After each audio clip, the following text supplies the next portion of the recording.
Bonjour et bienvenue sur ma chaîne. On se retrouve aujourd'hui pour le deuxième tuto reproduction de tarte aux fraises.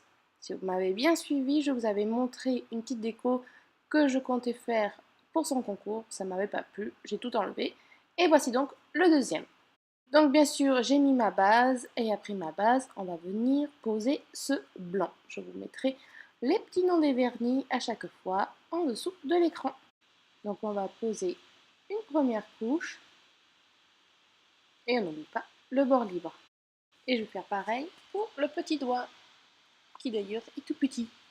Ensuite je vais venir poser ce bleu, vert, menthe, je ne sais pas trop comment on pourrait le décrire mais il est trop beau. C'est vraiment la couleur pour l'été. On va mettre le peel-off car on va venir faire du dégradé.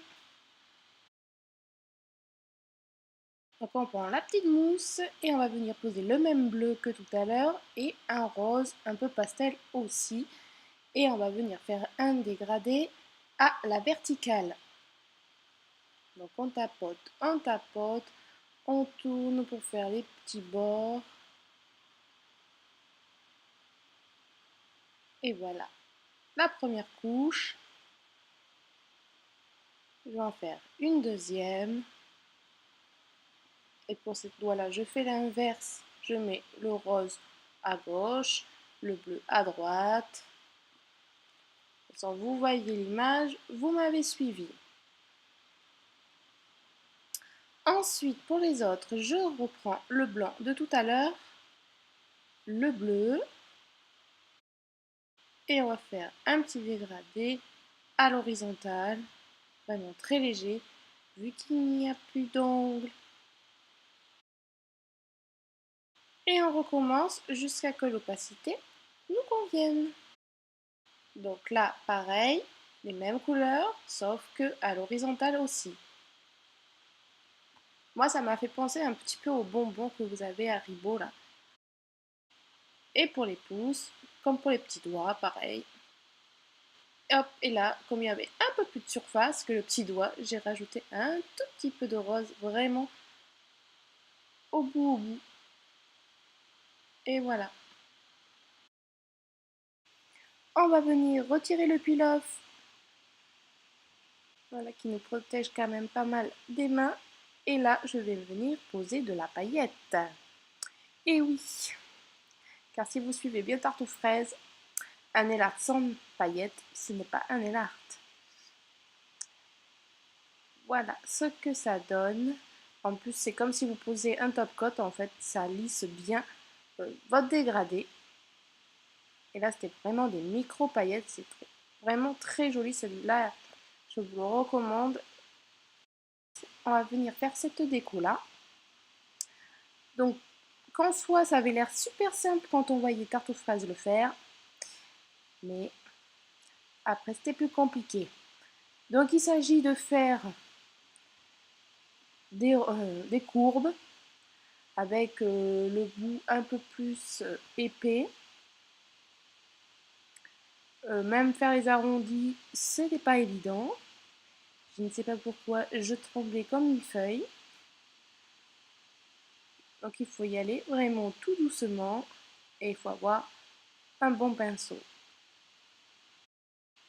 Voilà, donc j'écrase mon pinceau pour faire les bouts plus épais. Et après je peaufine petit à petit jusqu'à ce que je suis contente du résultat. D'ailleurs, on était beaucoup à participer à son concours. Il y avait vraiment de très belles reproductions. Et bien sûr, bon, je n'ai pas gagné.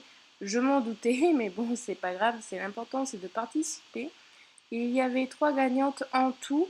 Une était choisie par tarte aux fraises, une autre par le nombre de likes de gens, et l'autre par tirage au sort. Et ben, vous n'allez pas y croire. J'ai gagné par tirage au sort. Oui, moi qui n'ai jamais rien gagné par tirage au sort, et ben ça m'est arrivé. Et là, je suis vachement contente parce que avoir quelque chose de tarte aux fraises, c'est vraiment... c'est comme si j'allais voir mon idole en concert presque. Ensuite, quand vos courbes et tout ça sont terminés, eh bien, on va venir prendre une petite aiguille ou un mini dotting tool, la peinture blanche, et on va faire des petits points à l'intérieur de nos lignes noires. Donc j'ai préféré prendre une aiguille car c'est quand même beaucoup plus fin que le dotting tool que l'on peut avoir, même la grosseur minime, on n'a pas aussi fin qu'une aiguille. Ensuite, par contre, là, on va prendre un dotting tool car il va falloir faire un gros point noir. Donc même là, vous voyez, il n'est pas assez gros, donc j'en rajoute pour qu'il soit un peu plus gros. Et on va en faire un autre de l'autre côté. Ensuite, je vais mettre du top coat et on va venir mettre un petit strass. Enfin, c'est une sorte de strass stud plat, mais qui brille. Oups. Non. C'est bon, je l'ai. Je le fixe. Et c'est parti. Donc je n'ai pas fait la même déco sur tous les ongles. Et encore moins sur la main gauche, qui était encore plus compliqué. Pour moi, j'ai fait quand même un peu plus simple. Et voilà, donc si vous voulez plus de photos, n'hésitez pas à aller voir mon blog. J'espère que ma petite déco vous aura plu. Je vous fais de gros bisous et je vous dis à très bientôt pour une prochaine vidéo. Bye!